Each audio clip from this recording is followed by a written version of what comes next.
Hello friends, ഞാൻ Sheeba Jessy. പുതിയൊരു വീഡിയോയിലേക്ക് എല്ലാവർക്കും സ്വാഗതം. ബ്രേക്ക്ഫാസ്റ്റ് ആയിട്ടോ ഡിന്നറായിട്ടോ ഒക്കെ കഴിക്കാൻ പറ്റിയ വളരെ സോഫ്റ്റും അതേസമയം ക്രിസ്പിയുമായിട്ടുള്ള നല്ലൊരു ഹെൽത്തി ഗോതമ്പ് ദോശയുടെ റെസിപ്പി ആയിട്ടാണ് ഞാൻ ഇന്ന് വന്നിട്ടുള്ളത്.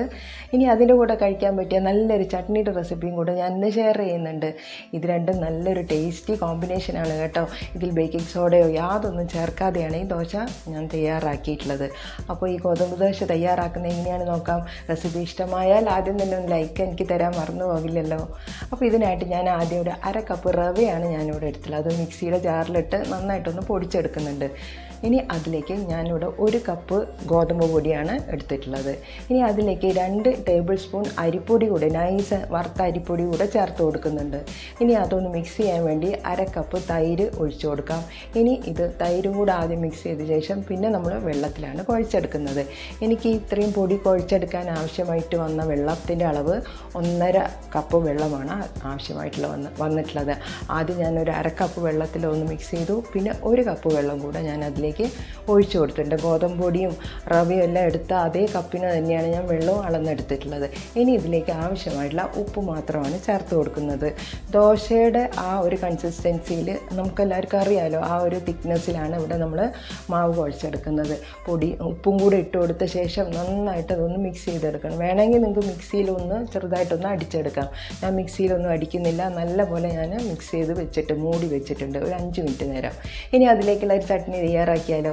അതിനായിട്ട് 1/2 കപ്പ് തേങ്ങയിലേക്ക് ചെറിയ കഷ്ണം ഇഞ്ചി, ഒരു 4 ചുവന്നുള്ളിയും 1 പച്ചമുളകും 1/2 ടീസ്പൂൺ മുളക് പൊടി എടുത്തിട്ടുണ്ട്. എരിവുള്ള മുളക് പൊടിയാണ് എടുത്തിട്ടുള്ളത്. ഇനി അതിലേക്ക് ചെറിയൊരു തക്കാളിയുടെ കുറച്ച് കഷ്ണങ്ങളാണ് ചേർത്തിട്ടുള്ളത്.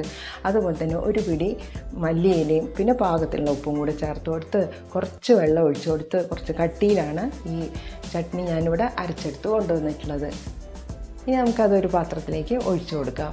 ഇനി ഇതൊന്ന് നമുക്ക് പെട്ടെന്നൊന്ന് താളിച്ചെടുക്കാം. എണ്ണയിലേക്ക് കടുകും വറ്റൽമുളകും കുറച്ച് കറിവേപ്പിലയും കൂടെ ഇട്ട് കൊടുത്ത് അതൊന്ന് മൂത്ത് വന്നാൽ നമുക്കത് ആ ചട്നിയിലേക്ക് ഒഴിച്ചു കൊടുക്കാം.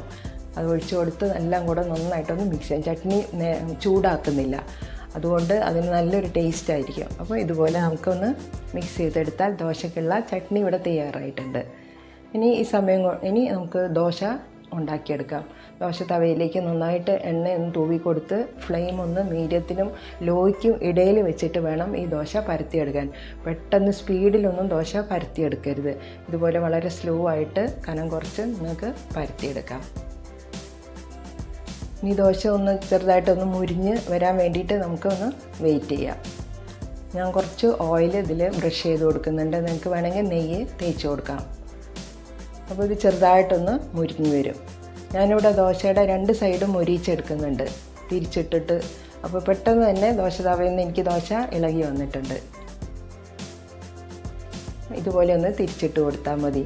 വളരെ സോഫ്റ്റാണ്, അതേസമയം നമുക്ക് ആവശ്യത്തിനുള്ള ഒരു ക്രിസ്പിനെസ്സും ഈ ദോശയ്ക്കുണ്ട്. അപ്പോൾ ഇതുപോലെയാണ് ഞാൻ ദോശകൾ ചുട്ടെടുത്തിട്ടുള്ളത്. ഈ ഒരളവ് പ്രകാരം നിങ്ങൾക്ക് ഒരു 4 അല്ലെങ്കിൽ 5 ദോശ മാത്രമേ ഉണ്ടാക്കിയെടുക്കാൻ സാധിക്കുകയുള്ളൂ. കൂടുതൽ ദോശ ആവശ്യമുള്ളവർ ഇതിൻ്റെ ക്വാണ്ടിറ്റി ഒന്ന് കൂട്ടിയെടുത്താൽ മതി.